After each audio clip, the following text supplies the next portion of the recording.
All right, welcome back from our lunch break. It is great to have everybody back. It is my great pleasure to introduce to you our next speaker. Johannes Borge is a distinguished expert in the field of lean management and business consulting. He has a technical background and a degree in economics and management, and he's played a bunch of different roles in his life. You'll be able to see on his bio on the website after the conference. But in his current role, he coaches, advises, and he supports individuals and teams in organizations who are striving for continuous improvement, is the best way to say it. His interest in systems thinking, I think, if I was not misspeaking, is was kind of sparked by this passion he has to apply this to his daily work and really to help his clients solve their most challenging problems with both, I guess, confidence and insight. He has a deep interest in regenerative farming and other interesting issues, which just add another layer of impressive expertise. But without further delay, please join me in welcoming Johannes Borge. Thank you very much, Laura, for the introduction. I think I will start my presentation with a memory. And that is, I'm sitting in my car or in my parents' car. I could have been maybe 7 or 8 years old, and we are driving along the west coast of Norway where I live, and I remember looking to the right as we were passing under a bridge, and under that bridge there were some rocks, and I remember thinking, those bugs or insects living under that rock, what does the world look from their perspective? What do they think of the traffic and the cars passing by? Is it just their normal world, or do they think it's strange? And having a mother as a science teacher, I'm sure must have influenced me somewhat, but I'm pretty sure that most kids think like that, and that we are all natural born system thinkers, and we need to get back to that. And I will come to that in at the end of my presentation. Further in my schooling, I was very interested in history, and that was because that I saw now that finally in the modern times, and still even in the 60s and the 70s when I grew up, it was modern times, we could now see about 5,000 years of documented history, and with the technology and the communication skills that we now have, we could take all the conflicts that we've had over these 5,000 years, which we could read about, which had been over resources or beliefs or religion or politics or whatever, and we could analyze them, and we could then look at what we've done wrong, and we could then use that information to not make the same silly mistakes again. So coming up in my schooling in the subject of history, coming up to the First World War, and of course it was a terrible war. In the 1920s in Germany, there was a very strong movement called the Nie wieder Krieg, no more war movement, which was really powerful. And then, of course, 1930s and 1939, we were having the same problems again. And of course, 1939 to 45, the terrible Second World War happened.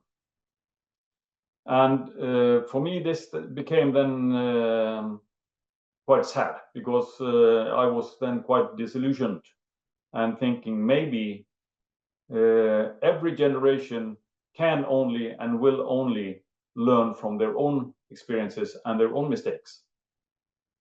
And from that time on, history for me as a subject was not very interesting anymore.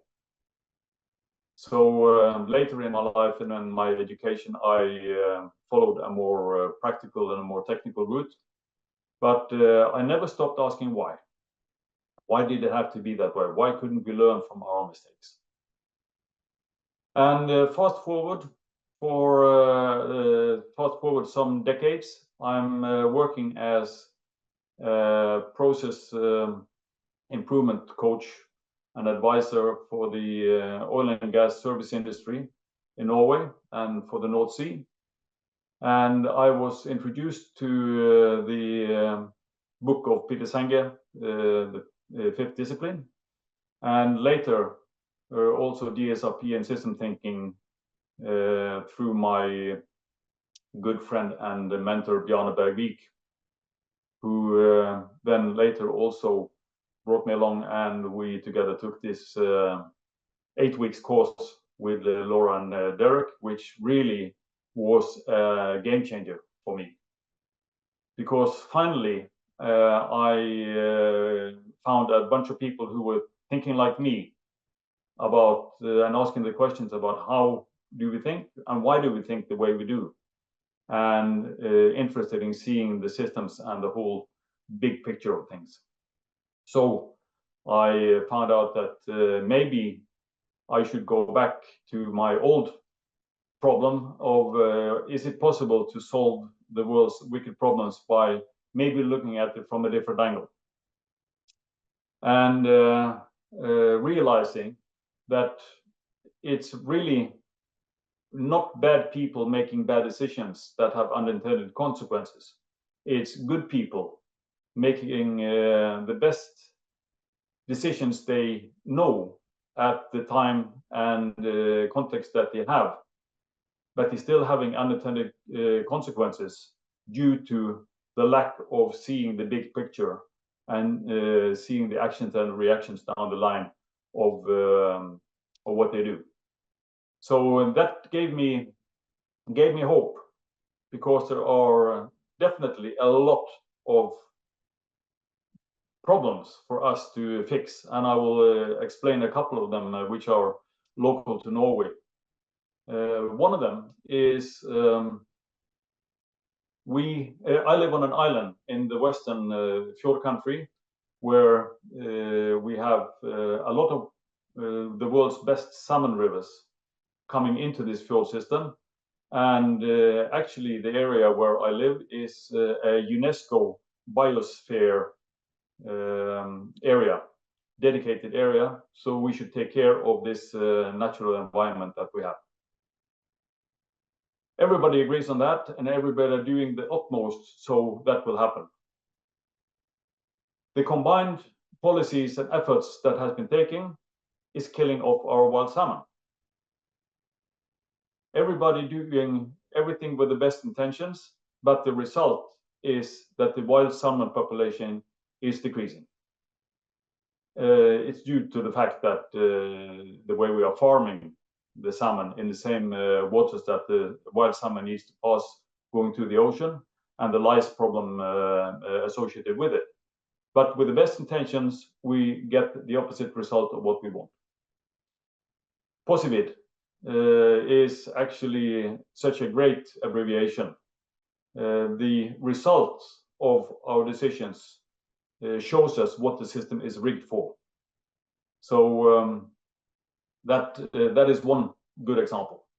Another is the Norwegian food system, where we are very agreed on wanting to have a decentralized food production, and we need to increase our self-sufficiency and decrease our dependency on imported foods, especially in this time and age with where we're at the moment.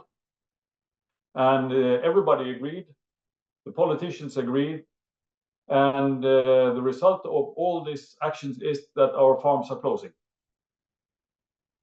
That is the result.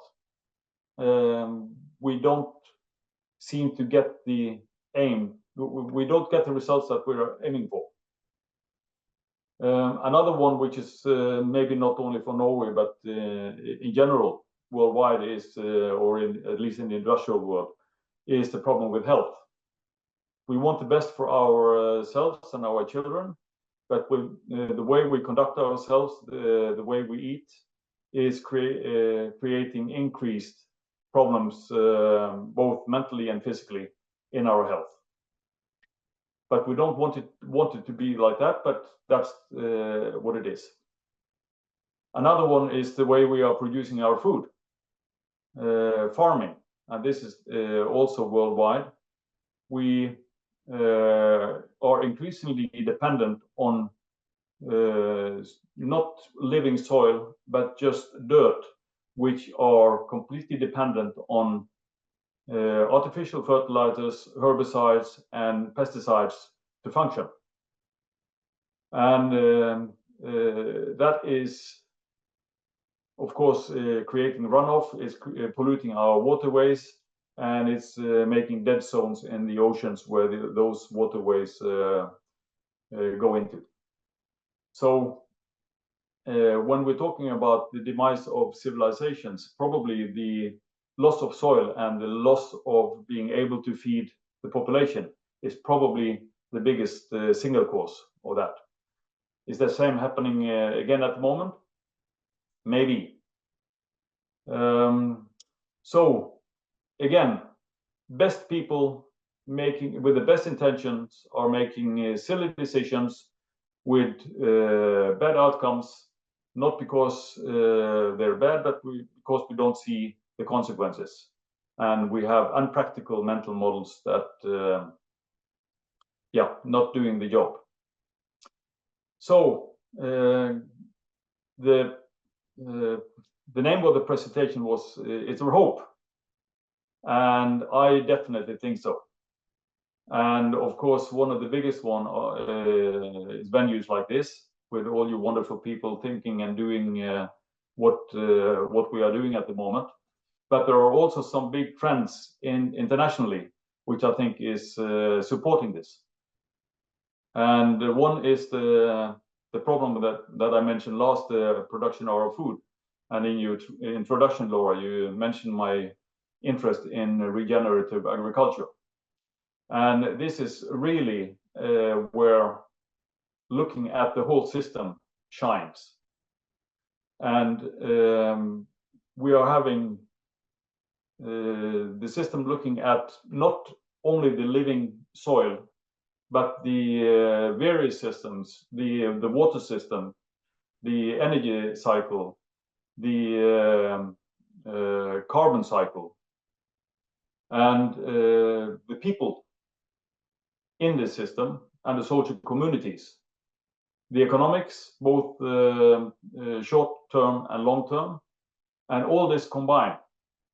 And it's really creating attraction.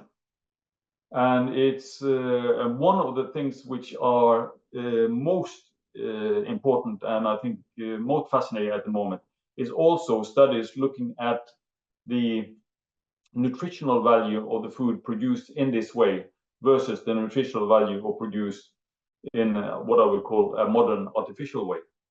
And when you start balancing up the health costs and the food production costs, maybe even if it is slightly more expensive to produce in a regenerative way in the short term, maybe it's not so expensive anyway.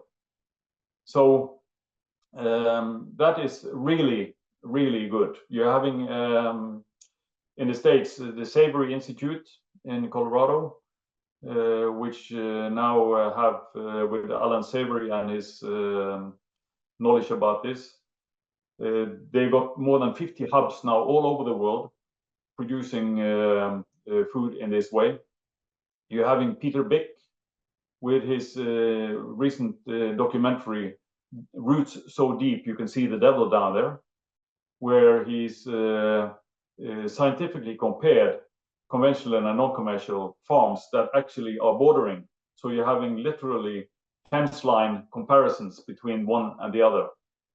And with scientists looking at not only the health of the soil, the carbon, increased carbon, and the drawing of the CO2 carbon emissions down into the soil, but also the health of the bird life, the wildlife, and also the social communities, and the way they are thinking about what they are doing and how they are actually conducting their farming. So the regenerative agricultural movement is one of the big hopes that I have that I see. Another one good example is the focus on the local value addition. Short local supply chains where resources are being gathered more locally, manufactured into products more locally, and consumed more locally.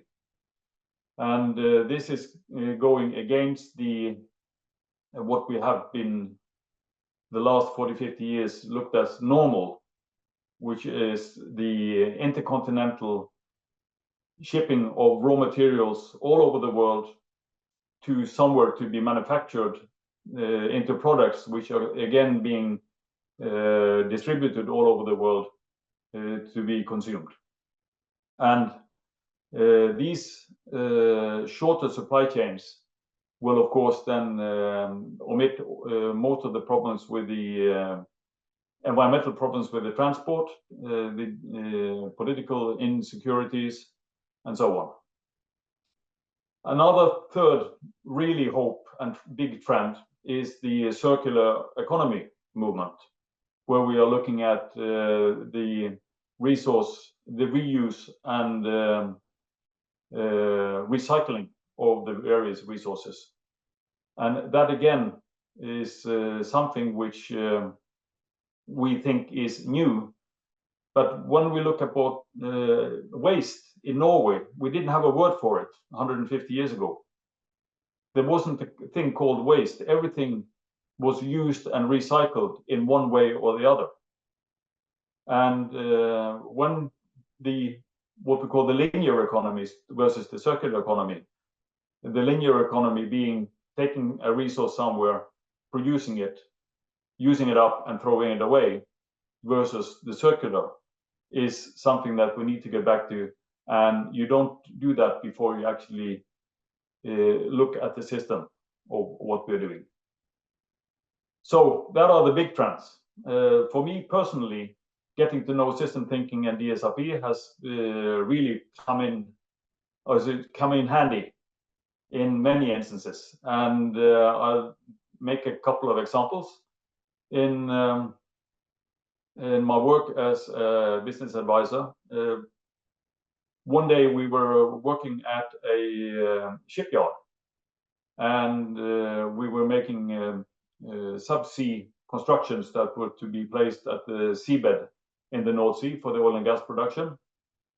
And one guy realized that some of the paint marking was starting to run off, which you can understand is quite unpractical, especially for constructions that are supposed to be subsea and sit there for years on end on the bottom of the sea, and needs to be both identified and traceability should be in place. So it was a big problem. And everybody started pointing at each other, the painters to the supervisors, to the paint manufacturer, and to the purchaser. And we then said, okay, let's look at it from a more system view. What kind of problem is it? Is it a paint problem? Is it a competence problem? Is it a supplier's problem? Is it a paint manufacturer's problem? And also the various actions that the various stakeholders had taken all along the value adding chain that leads to the paint being painted. What actions did they take with the best intentions that had this outcome? And by looking at it in this way, long story short, it was a calculation problem. It wasn't a paint problem as such.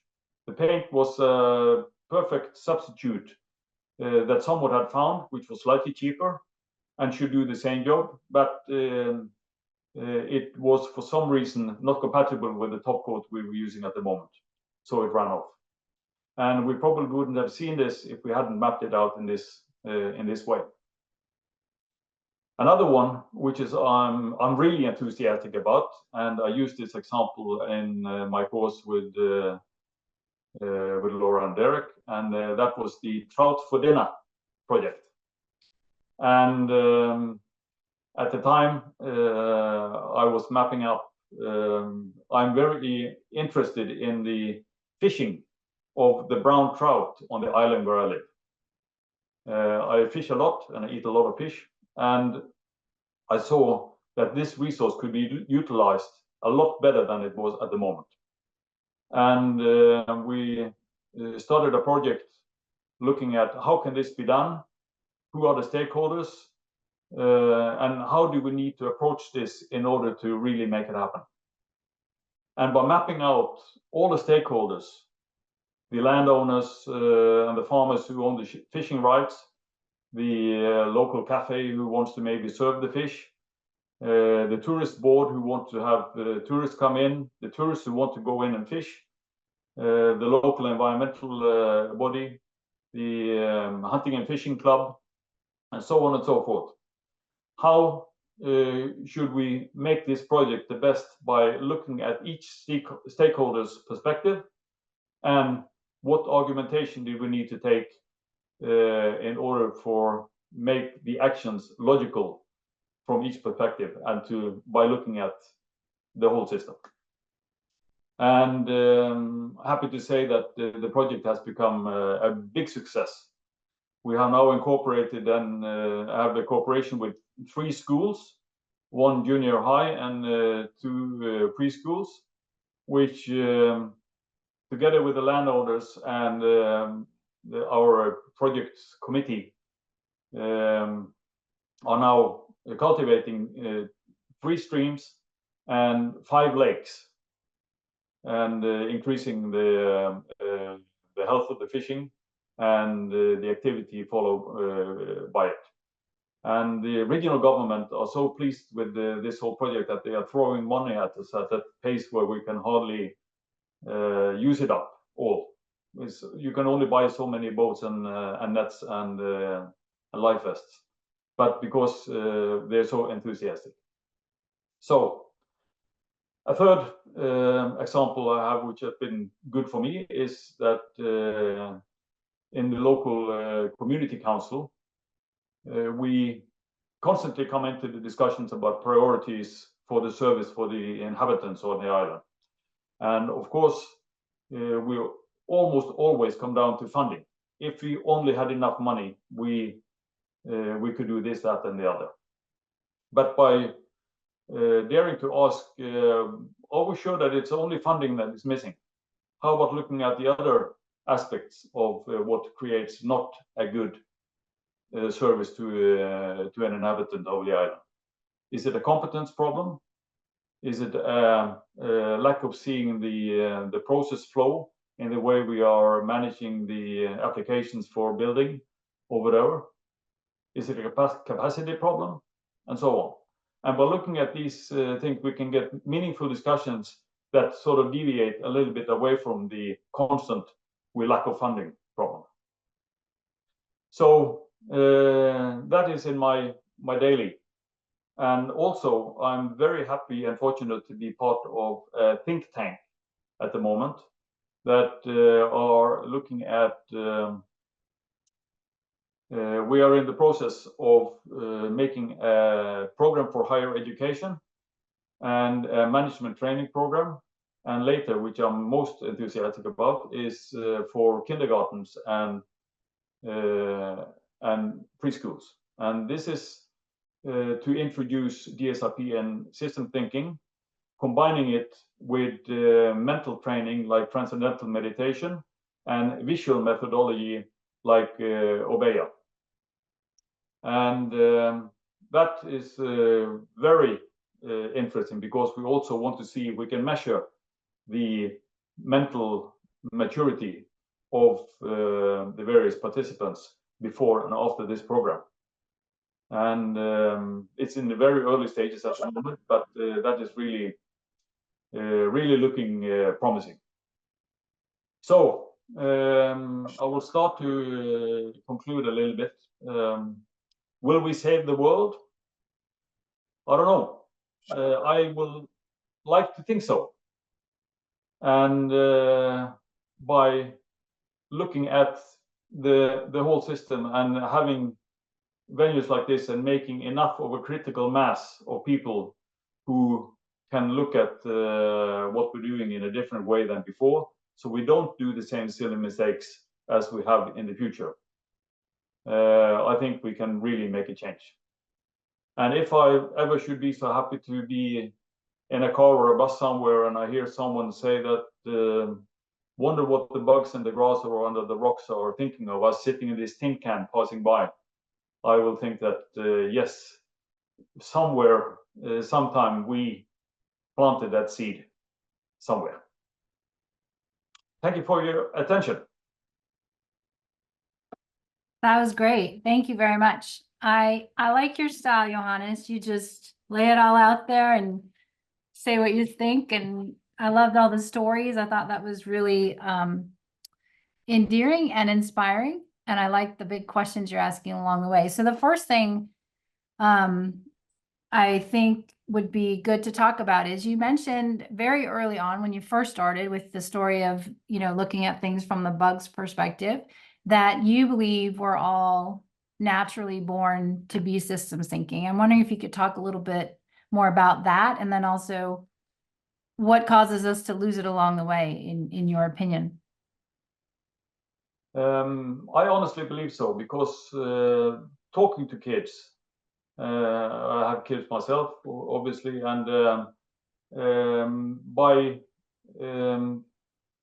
communicating, I always try to communicate with my kids in a really sort of taking them for serious. Everything they said, I took serious, and I was thinking as a mature, and I was answering them, and they would come back with more questions and looking at it and we were actually having very meaningful discussions from they were 2, 3, 4, 5 years old.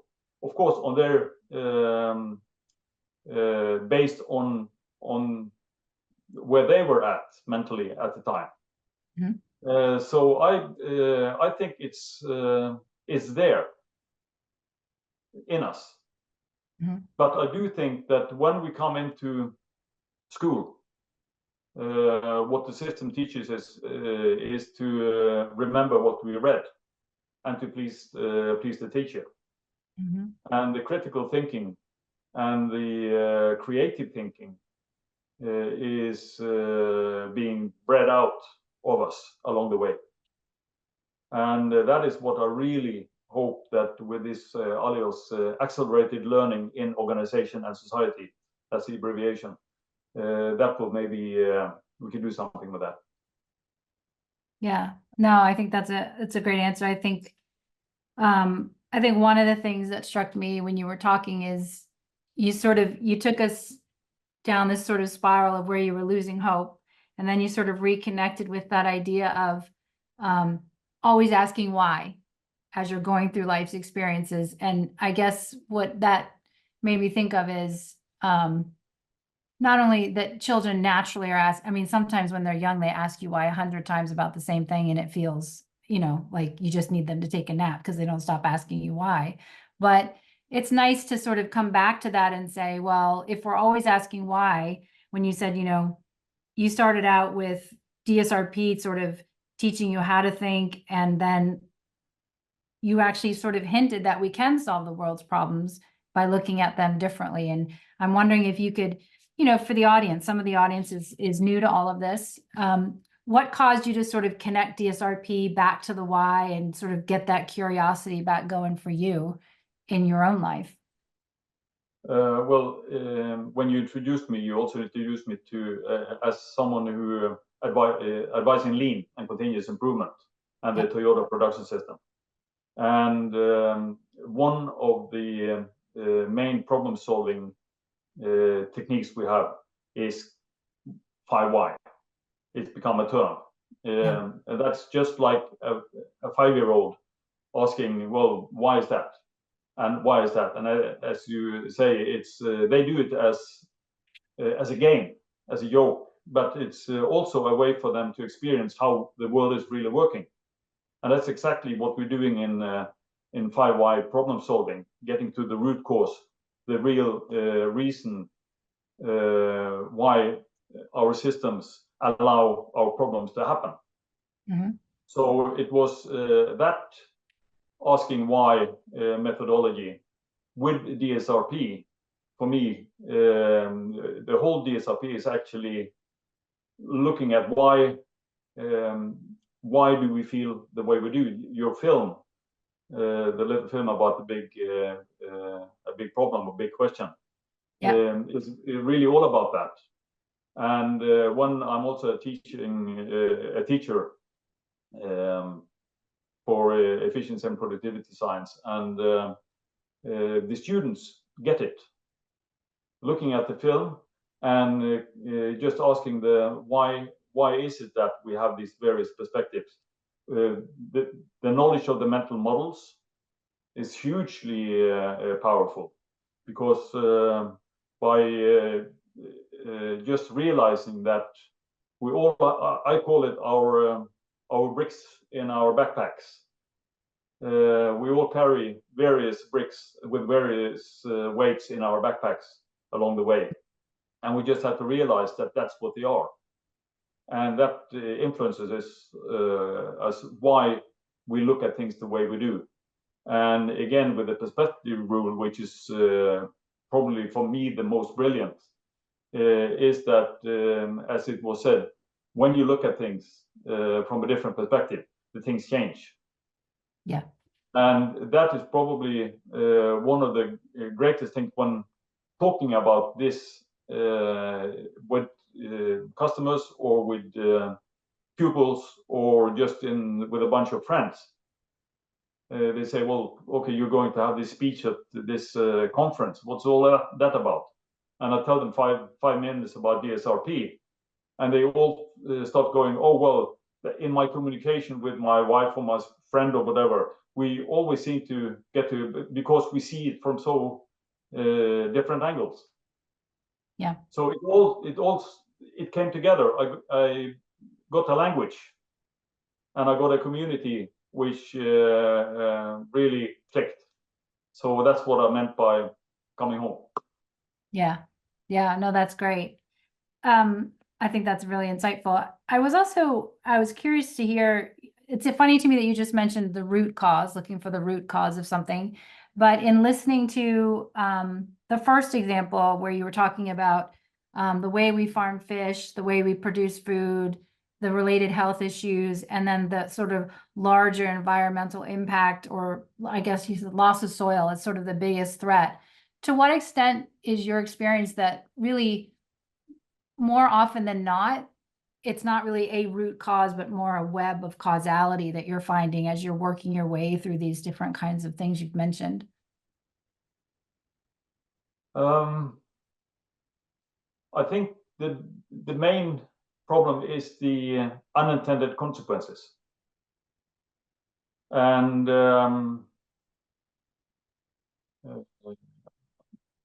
wonder how we should answer that.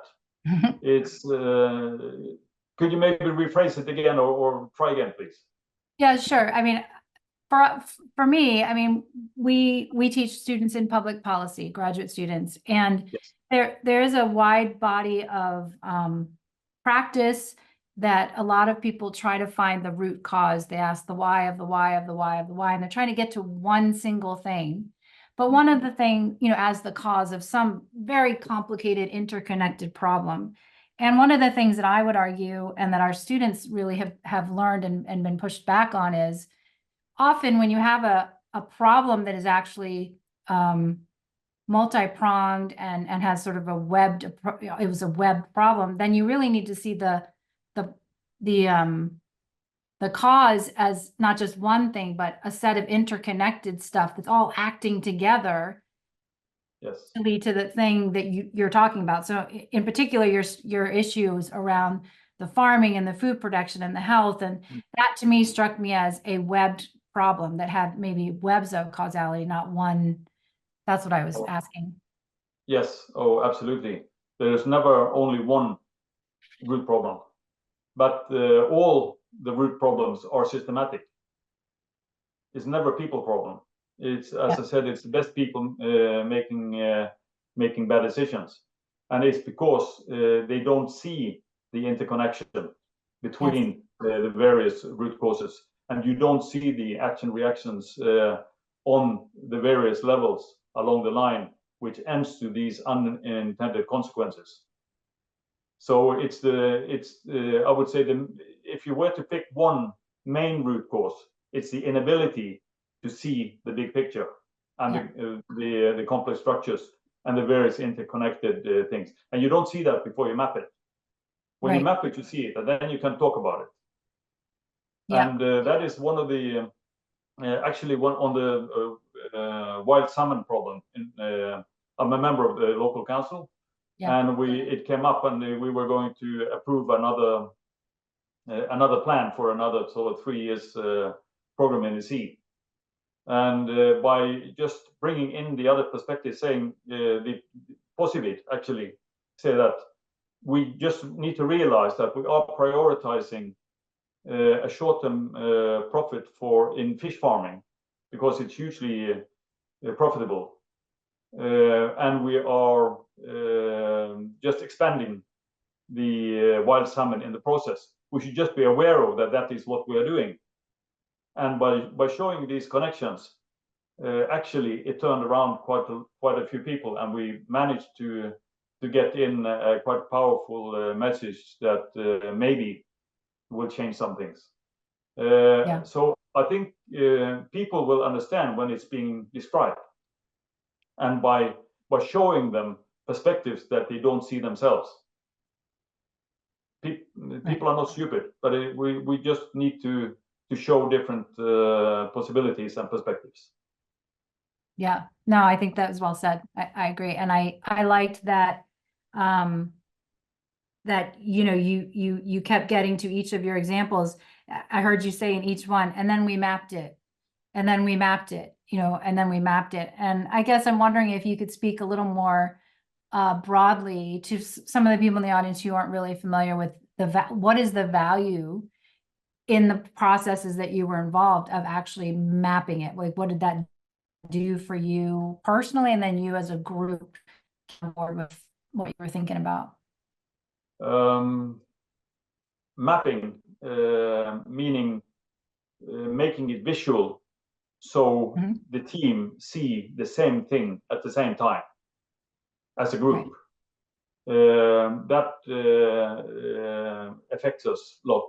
We know that visual methodologies have been used for thousands of years, started with the cave paintings and telling stories. And in process management and problem solving, to map out the problem and to map the problem and the solutions and various maybe ways of fixing it, both makes it interactive a lot more with the people, but also it makes people understand.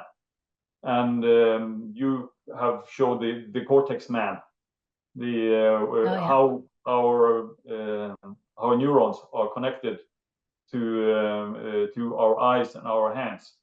And when you can see, and if you can touch, and if you can make a line yourself, and it connects people, it engages people, it involves people, and it makes people understand a lot better. Yeah, that's great. And I have a few, actually some questions are coming in from the audience. I'll read a couple to you and see what you think. So the first one is, this person agrees, it's increasingly apparent that what we've been doing isn't working. As Einstein supposedly said, we can't solve a problem with the same thinking that created it. It's also harder to re-educate adults than to train children. Among other things, that implies that we must start educating our younger people in both critical and systems thinking. What basic first steps would you see in getting that started? It's a long question. Tall question, good question. For the children, I think it's allowing them and encouraging them to ask questions. Asking them, what do they see? What do they think? What would you like to do? I would say take them for serious. And by doing that and letting them explore, letting them build models, let them physically paint their thoughts, building constructions, working with their hands, Especially we're having in Norway, probably elsewhere else, this problem with the young men, which has been through the system and are dropping off higher education. A 6, 7, 8 year, 10, 12, 16-year-old boy is not meant for sitting for 45 minutes and having a short break and then sitting in out for 6, 7 times a day for 12, 13 years. It destroys them.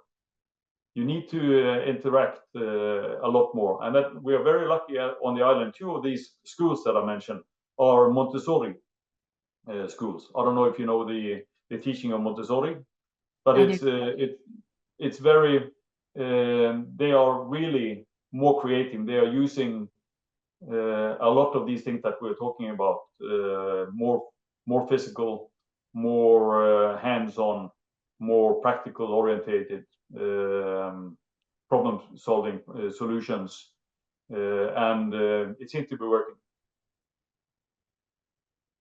So That's great. I would say start being more creative, use more than just reading and listening. Yeah, no, I think that's good. It's good advice. I have another question from the audience, which is about stakeholders and perspective. And they're wondering, have you considered all stakeholder perspectives, or how confident are you that you've included all? And do you purposely seek out people who have contradictory perspectives to yours when addressing any one of the examples that you were talking about? That's hugely important. Especially if someone are having a view which is in opposition to yours, to say that's wonderful. What is it that you see that I don't? And where do you come from that think that what I'm thinking is wrong? So actively looking at people who disagree with you are hugely important in project management, in business problem solving, in local communities, when we're looking at fishing or whatever. Why is it a bad idea? And if we manage to get all perspectives for all stakeholders, I don't know, but we try looking for them. Yeah, no, I think that's good. And I liked what you said about purposely seeking people who are in opposition in their perspective, and really listening to and deconstructing what they're saying, because that's how you're going to find that common ground, right? Is to really understand and take their Absolutely. Perspective. Yeah, no, that's Absolutely. Great. I'm wondering, I know you work with and advise a lot of people in a business context. I'm wondering if you could speak a little bit to how systems thinking has influenced your work with your clients, and also what are the biggest roadblocks that you see them facing in, when they're not getting the results that they are hoping to see in that business context? To pick out a single thing, I think it's not for me. It's because I now seem to do this all the time, and making decisions, seeing the systems, and looking at reactions and so on. It becomes more the way I live and work now. What most people are struggling with, I would say, probably are the perspective routes, and also the action reaction down the line. Because I have some great examples of one person who had a practical problem with another group of people, and they reacted quite hostile to what he was suggesting, and his reaction was to do more of the same with more stronger words and even in bigger letters, and their hostility, of course, increased proportionally, until we started discussing that. Well, do you see that what they for you, you think you are doing it more clear? For them, it's just more noise, or more of the same thing. if you look at it from their perspective, how could you phrase what you really want to achieve, which was an honorable thing and good for both parties, for them to understand that you want good and you want to have a constructive outcome. And by doing that, it actually managed to rephrase, and then they come out and say, okay, if that's what you want to achieve, then maybe we can look at it, but don't come at us in this way that you've been doing. So it's I think perspectives are, I'm coming back to that because that's to me is probably the main thing, one of the main things. No, yeah, no, I think that's great. And I think we have time for one more question from the audience, if that's all right with you, Johannes. We'll do one more. So the last question is, I think because you've been talking about perspectives and stakeholders and things a lot, this question is, how do you address the issue of power when you're bringing different stakeholders or perspectives to the table? How do you deal with the differential power or the relations between people? That's another good question. Power is often mixed with the ability to articulate what you mean and what you think. And extrovert persons who are very articulate often gets more power than they are actually they should have. So for me, if we are in a group of room and we're having a discussion, it's always important to do round the table, because there are always someone who speak fast and loud with a confident voice, who maybe not have the best solution. So that is when power is mixed with the ability to articulate. If you're having real power, that someone really or the then we need to balance. Then we need to actually accept and realize that. And if the person also realize that, but are dependent on the outcome of the group as a whole, and we address that, okay, you can decide, and everyone else just had to say okay, but it would be a better solution if you hear us out, and if we acknowledge that you could, but you would better not do it. And just addressing the power issue, I think good, and good people would understand that. Yeah, that's great. That's very helpful. Well, you know, we could talk forever, I'm sure, but unfortunately, I'm going to have to switch to the next thing. But I want to thank you so much for your talk, for your time, for entertaining all of these questions and giving us your insight. I do appreciate it. There are some other questions from the audience that we didn't get answered, so I'll try to capture those and send them to you. If you have interest in answering those, we can post them back into the website later when we're done with the conference. All right. Well, thank you so much. Appreciate it. I'm clapping for the whole Thank you for having me. Thank you. It's our pleasure. Thank you.